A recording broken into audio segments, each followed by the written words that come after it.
discuss with an important topic, that is normalization. Student, normalization is an important topic regarding DBMS. Whenever we design a database for an enterprise, then the main objective is to create an accurate representation of data, relationship between the data and constraints on the data that is pertinent to the enterprise. हमें normalisation तब करना होता है student, जब हम किसी design database का utilise करना चाहते हैं. दैट मीन्स हम जब ये चाहते हैं कि कोई डेटाबेस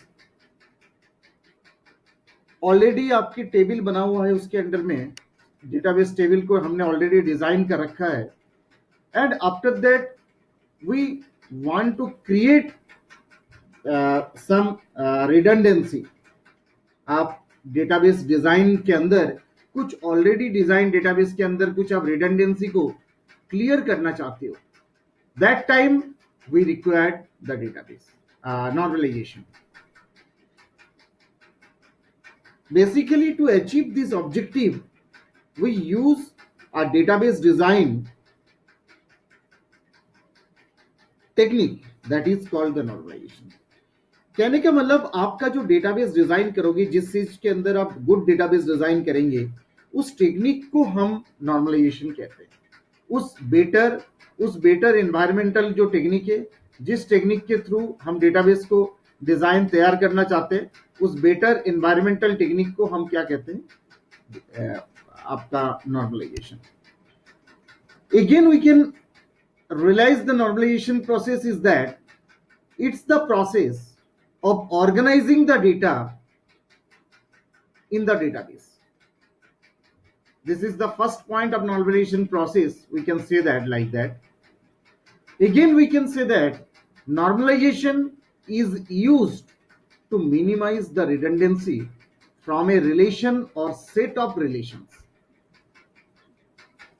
आपके एक टेबल दूसरे टेबल से जब रिलेट होगा, उस केस में, उस रिलेशनशिप में जब हमें ऐसा लगता है कि हम ज्यादातर रिडंडेंसी को हम जितना रिड्यूस करना चाह रहे हैं, रिडंडेंसी जितना हम कम से कम कर सकते हैं, उस केस को सॉल्व आउट करना ये नॉर्मलाइजेशन होता है रिलेशनशिप के अंदर. It also use to eliminate the undesirable characteristics like insertion, updation and deletion anomalies. Student, anomalies we have already discussed. उस इन इंसर्शन, अपडेशन और डिलीशन एनोमलीज की कैरेक्टरिस्टिक्स को लेके हम इसको एलिमिनेट करेंगे. Normalization divides the larger table into a smaller table. हमारे बेसिक पर्पस ये होगा नॉर्मलाइजेशन में, हमारे पास जो ऑलरेडी डिजाइन टेबल है that may be very large, we will have to reduce that table and links them using the relationship. Again, we can say that the normal form is used to reduce the redundancy for the database table. So students, if we discuss about the characteristics of suitable set of relations, then we can say that the minimal number of attributes necessary to support the data requirement of the enterprise. जितना कम से कम attributes का utilize कर पाएंगे हम, और उससे आपका data का जो जरूरत है, आपने को जिन डेटा का रिक्वायर्ड होगा, उन डेटा की रिक्वायरमेंट के हिसाब से हम एंटरप्राइज को डिजाइन कर सकते हैं. Attributes with a close logical relationship are found in same relation. And also we can say that the characteristics including the normalization are minimal redundancy with each attribute represented only once with the important exception of attributes. Those all are related with the terms of normalization. ये सारी जो description हम आपको दे रहे हैं, ये सब आपका क्या है, नॉर्मलाइजेशन को रिलेट करता है स्टूडेंट्स.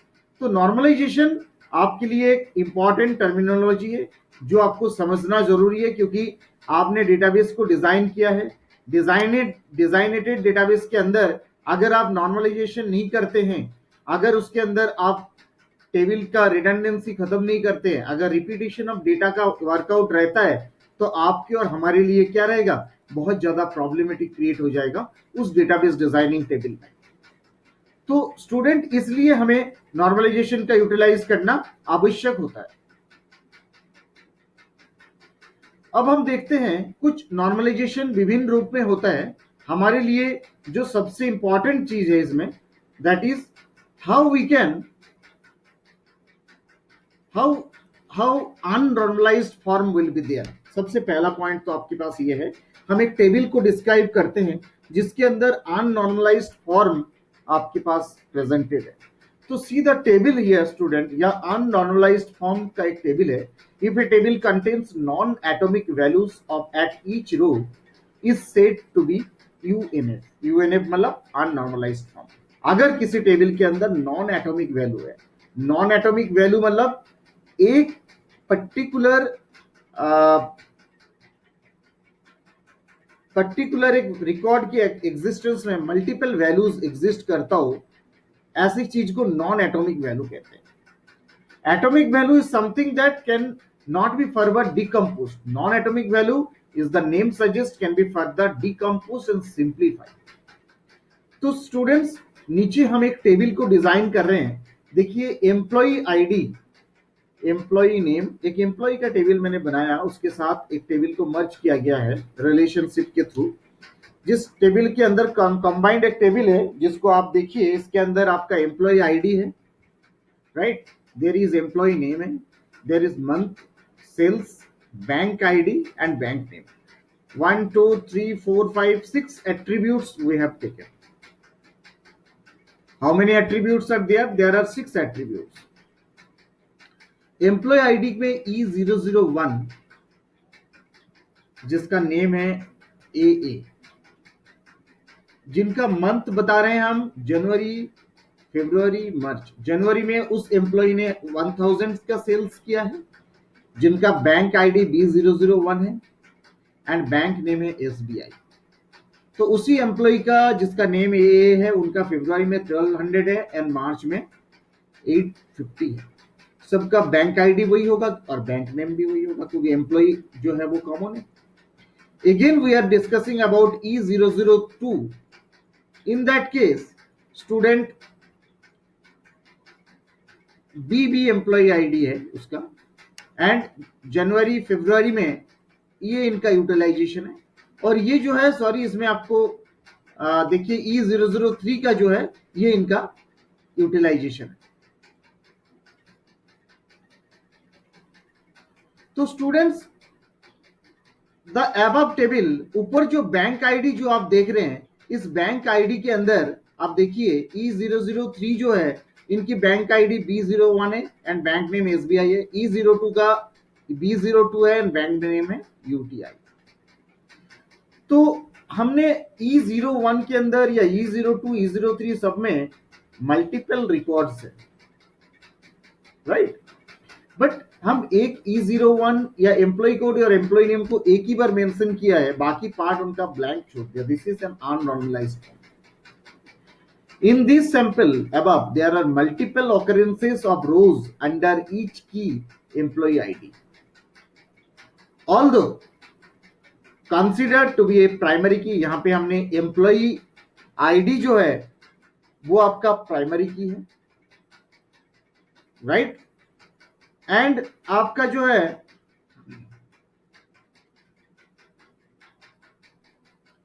स्टूडेंट्स, एम्प्लॉय आईडी जो है यहाँ पे हमने क्या लिया, प्राइमरी की है, and it can not give as the unique identification facility for any single row, क्योंकि हमने एक ही के अंदर बहुत सारा अलग अलग वैल्यूज को डाल दिए। तो further each primary key points to a variable length record. जैसे आपका जो है E01 में 3 रिकॉर्ड है, अगर आप देख पा रहे हैं, E02 में 2 रिकॉर्ड है, E03 में 4 रिकॉर्ड है। देख रहे हैं हम इन चीजों को, इन रिकॉर्ड्स को, राइट। अब स्टूडेंट, अगर आप इनका फर्स्ट नॉर्मलाइज्ड फॉर्म के बारे में हम डिस्कस करें कि how the form will be in the first normal form, both are unnormalised form, right. अब हम जानना चाहते हैं उस फॉर्म का फर्स्ट नॉर्मल फॉर्म रिप्रेजेंटेशन कैसे निकलेगा। तो देखिए, फर्स्ट नॉर्मल फॉर्म में हमने क्या किया, उनको हम थोड़ा सा इलेबोरेट कर दिए, यानी कि जो चीज आपका E01 में एक ही बार एंट्री था, वो E01 हमने 3 बार लिख दिए, ए को भी 3 बार मेंशन कर दिए, एज वेल एज उनके मंथ को भी हमने बाकी जो था वो अलग डिस्क्राइब कर दिया, राइट। तो फर्स्ट नॉर्मलाइज फॉर्म हम उसी को बोलेंगे जिस केस में हम उनका यूनिक वैल्यू को एक बार नहीं मेंशन करके बार बार यूटिलाइज करेंगे। तो a relation is said to be first normal form if it contains no non-atomic values and each row can provide a unique combination of values. And the above table is UNF can be processed to create this following table. So this one is the first normal form. अब इस form की table को एक बार ढंग से समझिए तो शायद आपको क्लियरिटी समझ में आ जाएगा, right. Now student the second normal form. तो फर्स्ट नॉर्मल फॉर्म आपको समझ में आ गया किस तरीके से हम उसको जनरलाइज कर रहे हैं। As you can see now also each row contains unique combination of values like UNF. This relation contains only atomic values because row हमने सबकी कंप्लीट कर रखी है। तो ऐसा केस होता है जिसमें अननॉर्मलाइज फॉर्म होता है, उसकी टेबल हमने प्रीवियसली दिखाया, एंड फर्स्ट नॉर्मल फॉर्म में उसको जब हमने कंप्लीटली हर डेटा की रिकॉर्ड्स को, चाहे वो प्राइमरी की हो, उसको हमने एटॉमिक वैल्यू के रूप में मेंशन कर दिए, तो that will be first normal form. Now student the second normal form, right. Student second normal form जब किसी डेटाबेस का फर्स्ट नॉर्मलाइज हो जाएगा, after that you can create the second normal form. Second normal form में आपका relationship को और ज्यादा क्लियरिटी किया जाता है, जिससे आपका क्लियरिटी बढ़ जाता है। नॉर्मलाइजेशन का बहुत सारे स्टेप होता है स्टूडेंट, इट्स नॉट कि एक ही नॉर्मलाइज्ड फॉर्म होता है, फर्स्ट होता है, सेकंड होता है, थर्ड होता है, बट हम जो नेक्स्ट है उसमें सेकंड में डिस्कस करते हैं। पहले a relation is to be second normal form if it is already first in it. मैंने आपको अभी बताया, after first normal form second normal form will be applied and each and every attribute fully depends on the primary key of the relation. अगर आपके पास किसी relation में already primary की generated नहीं है तो आप उस चीज के अंदर सेकेंड नॉर्मल फॉर्म जनरेट नहीं कर सकते, प्राइमरी की होना आवश्यक है। हाँ, प्राइमरी की अब एक टेबल में एक ही बार रिलेट करना चाहिए सेकेंड नॉर्मल फॉर्म के अकॉर्डिंग। लेटस हम एक एग्जांपल्स लेते हैं आपके पास, जैसे ऊपर जो टेबल आपको एक्सप्लेन किया था उसी टेबल का एक्सप्लेनेशन हम एक बार और डिस्क्राइब करते हैं।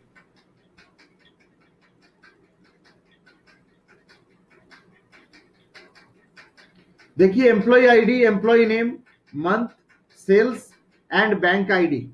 हमने यहाँ पे आपका एम्प्लॉय आईडी भी है, एम्प्लॉय नेम भी है, मंथ है, सेल्स है, बैंक आईडी है। स्टूडेंट बैंक नेम हमने यहां से अलग कर दिया क्योंकि इट्स नॉट रिक्वायर्ड, क्योंकि बैंक नेम और बैंक आईडी दोनों केस में से हम एक ही ले सकते हैं, because employee ID is the primary key and the above relation employee name, month, sales and bank name all depend upon the employee ID.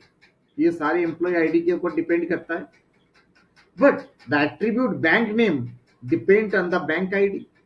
तो स्टूडेंट हमें bank ID and bank name वाले टेबल को अलग बनाना होगा, and हमें जो है employee ID, employee name, month and sales with bank ID को अलग बनाना होगा। उससे हमें क्लियर हो जाएगा कि that will be in the second normal form, because हमने प्राइमरी की को, ये भी एक प्राइमरी की है बैंक आईडी, क्योंकि ये भी यूनिक होता है particular bank ID, as well as जैसे आपका एम्प्लॉय आईडी यूनिक होता है।